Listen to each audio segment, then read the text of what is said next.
It is an election that could make or break the future of Lebanon, the first since the 2019 protests took over the country against the government. So will it be a sign of hope, or will it be yet another looming disaster? We will continue to track the 2022 Lebanon elections.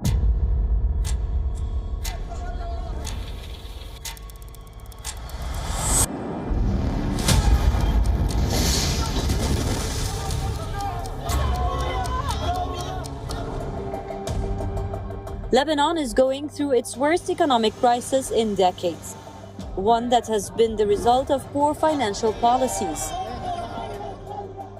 The dollar has plunged, fuel and medicines are running out, and prices of basic necessities are soaring to a record high. So will the elections become a sign of hope, or will they be yet another failure in the crisis-hit nation? The elections are unlikely to yield a seismic shift.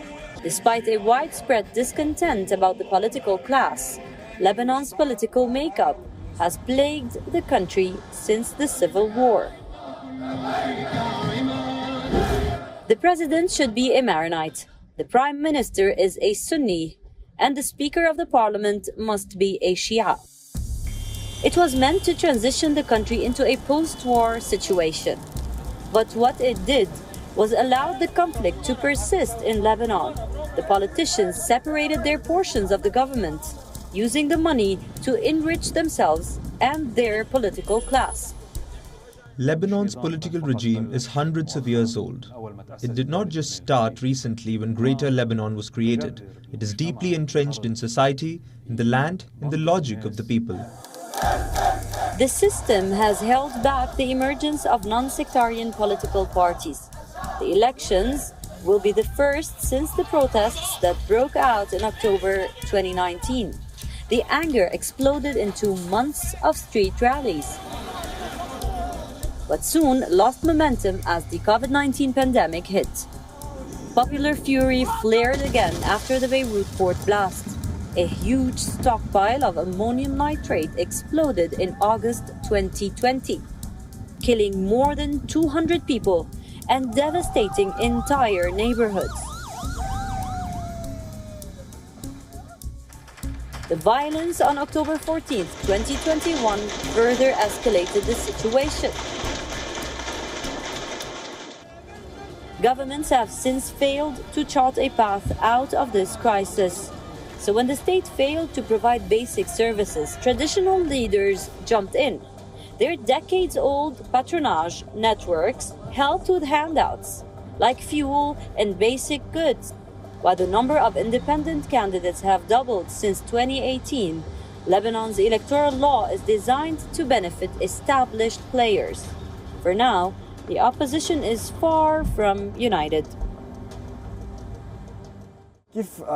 Just like we spent days, weeks and months protesting in the streets, today we also have a responsibility as those who protested against the regime to, just as we protested in the street, we should protest at the ballot boxes.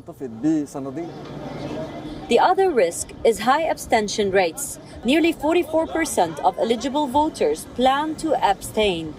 Currently, nearly 60% of the Lebanese diaspora has already voted for the polls. The overseas ballots will now be sent to the capital Beirut for counting. Only when polls close after nationwide voting on May 15. We're here to change things. I didn't leave my job, carry my one-year-old son and come here in 40-degree weather for nothing. Sure, I want to change. They have ruled us for a long time. And look where we are now. We are no longer able to go back to our country to visit our family. Last month, the IMF announced the approval of aid for the country. However, the final IMF approval is contingent on implementation of critical reforms. Lebanon's international donors have long demanded for these reforms. And to implement these, Lebanon needs a strong government. This makes these elections particularly crucial. Lebanon needs it for aid. And to show the world there is a way forward for Lebanon. For many, it is a sign of hope. Others, it is a sign of looming disaster. West Asia Bureau, WION World is One.